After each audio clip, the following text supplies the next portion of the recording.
Specially यहाँ पर ये बोलते हैं यार कि पढ़ाई में मन नहीं लगता।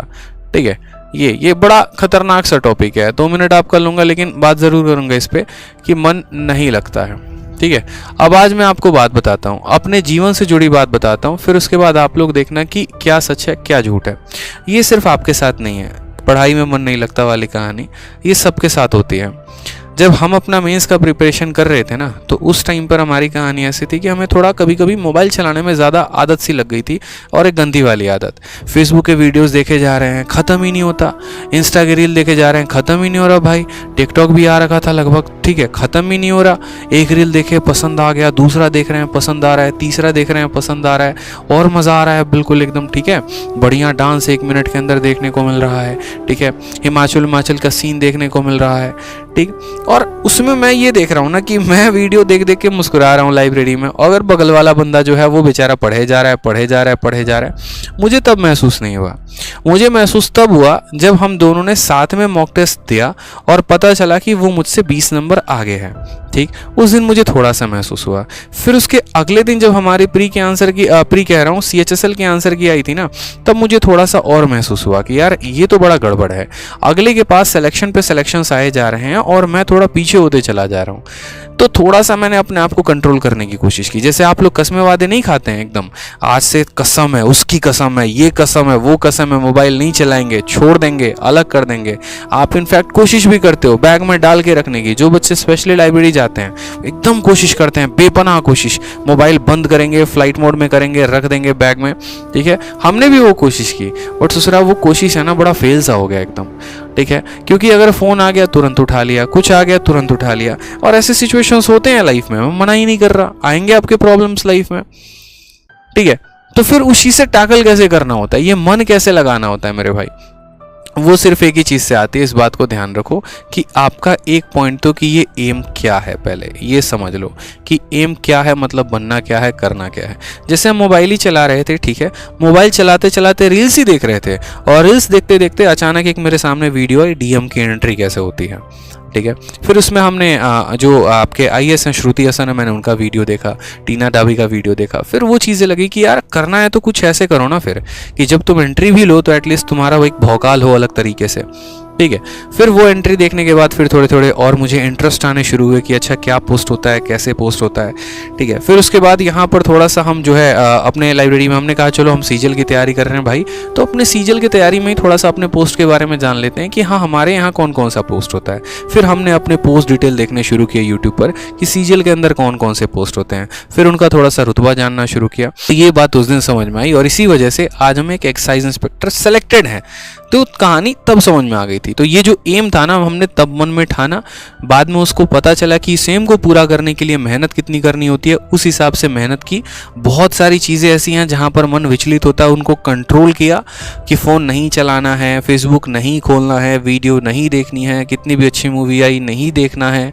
ठीक है, कंसिस्टेंट रहना है, अपडेटेड रहना है। 6 महीने की बात है, थोड़ा सा कंट्रोल कर लो। सबसे बुरी दूसरी जो आदत होती थी वो होती थी मेरे भाई नींद, या यूं कह ले कि आप आलस। ये आलस भी एक सबसे बड़ा बीमारी, सबसे बड़ा फैक्टर है। इसको कैसे कंट्रोल करें, जिसको हम लेजीनेस भी कहते हैं। इंग्लिश की वोकैबुलरी अगर आप पढ़ते हो तो इसके अच्छे अच्छे वोकैब भी होते हैं, लेथार्जिक, स्लगिश। ठीक है, अब ये भैया आलस, ये आलस कैसे खत्म करें। अब ये आलस वाली भी कहानी यहाँ पर रहती थी ना। ठीक है, उठेंगे, आराम से उठेंगे, कोई बात नहीं, मतलब अलार्म लगा दिया है, बज रहा है, उठा ही नहीं जा रहा। ठीक है, 7 बजे का अलार्म काट रहे हैं, 7:30 हो गया, फिर काट रहे हैं, 8 हो गया, फिर काट रहे हैं, 8:30 हो गया। मतलब करते करते ज़बरदस्ती, चलो मेड खाना बना के रख दी, अब लेकर खाना लेके जाना है लाइब्रेरी, उसमें भी थोड़ा बढ़िया से तैयार हो रहे हैं, उठ के आराम से नॉर्मल वे में जा रहे हैं। पता चलता है कि उठे 7 बजे थे। ठीक है, कोशिश की थी 7 बजे से, लाइब्रेरी में पहुँचे 9:30 बजे। ठीक है, और ऐसा चलता रहा, कुछ दिनों तक सिलसिला हमारा चलता रहा, हफ्ते 10 दिन तक चलता रहा। लेकिन उसके बाद में हमें भाई साहब एक लाइब्रेरी मिले, खतरनाक आदमी, मैं आज भी उनका नाम लेता हूँ। ठीक है, एक दिन मैं जब यहाँ पर 9:30 में पहुंचा ना, तो उस लाइब्रेरी में हमारे जो सर थे उन्होंने कहा कि तेरी सबसे बड़ी गलती है ना कि तू ये कर रहा है कि तू ये 2 घंटे का यूटिलाइज नहीं कर रहा। मैंने कहा सर क्या होता है 2 घंटे में, 8-8 घंटे पढ़ता हूँ, 10-10 घंटे पढ़ता हूँ, कम है क्या। कहा कि एक काम कर, वो सीट है, उस सीट पर जा और उस सीट पर एक लड़के को देख कि वो कितने बजे आता है, बस आज ये देखना कि वो आया कितने बजे, वो जाता कितने बजे, उसके मॉक्स के मार्क्स देखना, फिर तुम्हें अगले दिन से खुद समझ में आ जाएगा। उस सीट पर जो लड़का बैठा था ना, वो सुबह के 6:30 में आता था, और रात में सबसे लेट लाइब्रेरी को बंद करके जाता था वो 12:30 में मेरे भाई, ठीक है। और कॉन्टिन्यूस इतनी पढ़ाई, बहुत बच्चे यहाँ पर ज्ञान देने भी आ जाएंगे, 6 घंटे पढ़ने से सिलेक्शन हो जाता है, ये हो जाता है, वो हो जाता है। अगर होता तो तुम्हारा हो चुका होता, तो ज्ञान मत देना फालतू का बाद में वीडियो के कमेंट में, ठीक है। जिनका होना होता ना 6 घंटे की पढ़ाई में, तो हो जाए, और ये बात मान लो तो ज़्यादा बेहतर है, ठीक है। तो यहाँ पर ये जब इतना देर पढ़ता था, ऐसा नहीं था कि इसमें सिर्फ ये पढ़ाई ही करेगा, और भी चीज़ें हो गई, जैसे मैथ्स का मॉक हो गया या और भी चीज़ें हो गई।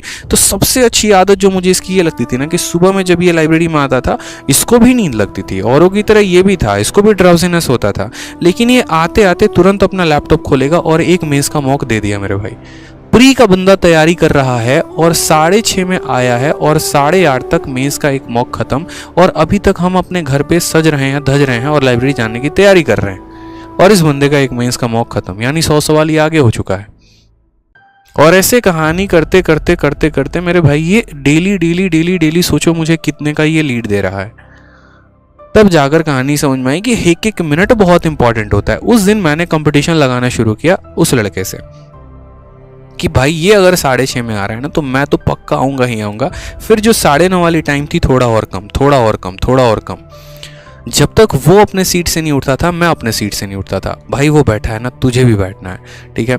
मॉक, और वो जो एक कंपटीशन था ना, वो बड़ा एक हेल्दी सा कंपटीशन बन गया यार, बहुत एक हेल्दी सा। मतलब मुझे उस लड़के को देख देख कर मोटिवेशन आने लगा कि जब ये बंदा 4 मॉक दिन में लगा सकता है मेज़ के, तो मैं क्यों नहीं लगा सकता हूँ। तो ऐसे कई सारे फैक्टर्स थे जिन चीज़ों ने मुझे प्रमोट किया लाइफ में, क्योंकि अकेले आप कितना मोटिवेटेड रह लोगे, कितना अपने आप को कसम दे लोगे, कितना अपने आप को स्ट्रेंथ दे लोगे, कितना अपने आप को तोड़ लोगे, कितना अपने आप को रोक लोगे, मतलब नहीं हो पाता। अलग अलग तरीके अपनाने पड़ते हैं जीवन में। बहुत बार ऐसा होता है कि आप रुक से जाते हैं, ठहर से जाते हैं, नेगेटिव से हो जाते हैं, तो वहाँ पर भी आपको अलग स्ट्रैटेजी अपनानी पड़ती है। जीवन भर मेरे भाई गाड़ी एक स्ट्रैटेजी से नहीं चलती, इस बात को समझिए। और ये लोग ऐसे होते हैं ना जो लाइफ में आपको इंस्पायर करते हैं। फिर तो हमारी जो है ना, एक तरीके से ऑटो लेंगे, सबसे पहला ऑटो पकड़ के जाके 6 बजे बैठेंगे सीट पे, उसकी तरह हम भी लैपटॉप से खोलना शुरू करेंगे। 2-4 दिन आदत लगी, 5वें दिन से कहने की किसी को ज़रूरत नहीं पड़ी, और वो अपने आप में एक रूटीन में डल गया, ठीक है। इसी वजह से ये भी एक पॉजिटिव एनवायरनमेंट का इफेक्ट होता है, फ़ायदा होता है यहाँ पे। तो ध्यान रखो, ये आलस भी त्यागना बहुत ज़रूरी है। आज भी जैसे एक बच्चा कह रहा था कि सर आप सुबह से लेकर रात तक क्लास लेते रहते हो, ठीक है, थकते नहीं क्या? मेरे भाई थकना ही नहीं है, क्योंकि मेरी मंजिल यहाँ नहीं है, मुझे बहुत ऊपर जाना है। मैंने मन में सोच रखा है यार, यहाँ रुकना किसको है ये बताओ पहले। अगर मैंने अपनी जॉब छोड़ी है, अगर मैंने अपना लाइफ में कुछ ड्रीम छोड़ा है, तो मैं यहीं पर रुकने के लिए मैंने थोड़ी छोड़ा है। जब मेरे पास दिन के 24 घंटे मिल रहे हैं, तो मैं 2 घंटे की ही क्लास क्यों लूँ? क्या मैं 10 घंटे की क्लास नहीं ले सकता? क्या मैं और कंटेंट पर काम नहीं कर सकता? ठीक है, 1 साल के अंदर, 1.5 साल के अंदर 2 बुक निकाल दी मैंने, इतने हिट वीडियोस गए, मिलियंस पर व्यूज आते हैं, आप लोगों का प्यार है, सपोर्ट है, कई सारे बच्चों को इंस्पेक्टर तक बना चुका। तो फिर यहीं तक रुकना क्यों है? क्या आज मैं अर्न नहीं कर रहा हूँ, मेरे पास पैसे नहीं आ रहे हैं, क्या मेरा नाम नहीं है? लेकिन आज इस मुकाम पर आने के बाद भी मैंने अपने आप को नहीं रोका है। तो आप क्यों रोकते हो यार? आपने क्या अचीव कर लिया बताना जरा। मैं इतना अचीव करके भी आज अपने आप को नहीं रोक रहा हूँ, कॉन्टिन्यूसली पढ़ाते रहता हूँ। कभी कभी मेरे लुक्स पे देखना, कभी ध्यान देता हूँ, लगता है कल भी यही टी-शर्ट पहन के आया था पढ़ाने, आज भी यही पहन कर आया हूँ, बदला तक नहीं है, फ़र्क ही नहीं पड़ता। क्योंकि मंजिल टी-शर्ट नहीं है, मंजिल अकाउंट का पैसा नहीं है, मंजिल ऊंचाई है, वो नाम है, वो शोहरत है जो छूना है। तो फिर आप क्यों रुकते हो? मत रुको करो ना मेरे भाई। अभी जब खुद तक कुछ चीज़ें हासिल नहीं की है तो रोकना क्यों है यार अपने आप को? ऊपर जाओ, थोड़ा और मेहनत करो, थोड़ा सा और आगे बढ़ते हैं ना, ठीक है। एसएससी निकाल लिया तो आगे यूपीएससी का सोचो। क्या आपके अंदर वो करिश्मा नहीं है? क्या आपके अंदर वो फ्लेयर नहीं है? क्या टैलेंट नहीं है? कर सकते हो ना यार, तो करो ना। फिर रोका क्यों अपने आप को? वो जो 24 घंटे मिले थे तो उसका फायदा उठाना था ना, गवा क्यों दिए?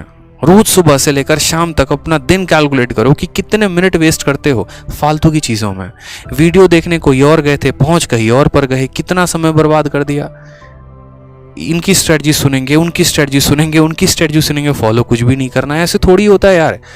दिन में आप 5 लोगों से मिलते होगे, मैं आपको 5 टॉपर से मिलाता हूँ, ठीक है। हर किसी से वही स्टोरी पूछोगे, भैया जीएस कैसे स्ट्रॉन्ग करें।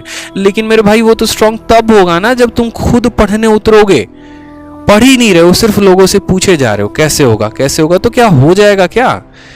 मैं ये पूछूं किसी से गाड़ी कैसे चलाना है, अच्छा ठीक है, स्टीयरिंग पे पैर रखना है, ये स्टीयरिंग पे हाथ रखना है, एक्सेलेरेटर होता है, ब्रेक होता है, क्लच होता है, क्या पूछने से होगा या वाकई मुझे गाड़ी पर बैठना पड़ेगा ड्राइविंग सीट पर और चलाना पड़ेगा? फर्क है ना यार।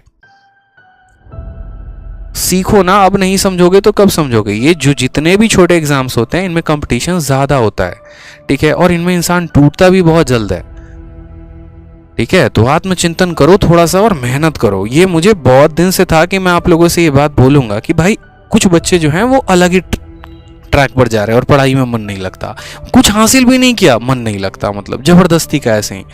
यार कुछ हासिल तो कर लो, तब कुछ चीज़ों में मन ना लगे तो पता चले हासिल ही क्या कर लिया आपने, ये बताओ। कुछ हासिल किया है अपने दम पे, बताओ। जब नहीं किया तो फिर मन लगाओ, हासिल करो, फिर देखेंगे ना। वो बात तब शोभा देती जब आप बैठे होते यार, अकाउंट में लाखों रुपए आ रहे हैं और बोलते हैं हाँ यार अब काम करने का मन नहीं करता, एकदम उमर सा हो गया, अब तो खाली इंजॉय करने का मन करता है। अच्छा भी लगता हमको सुनने में। कुछ किए भी नहीं, कोई वैल्यू भी नहीं बनाई, कोई नाम भी नहीं बनाया और मन नहीं लगता। खतरनाक, मतलब एकदम ऐसा काम करते हो तुम। भाई बन लो यार, मैं सपोर्ट कर रहा हूँ ना, मैं हूं ना साथ में यार, मैं गाइड कर रहा हूँ ना, मोटिवेट कर रहा हूँ ना, अपनी पूरी एफर्ट आप लोगों के लिए लगा रहा हूँ ना, बस आप अपने लिए तो एफर्ट लगा दो, ठीक है।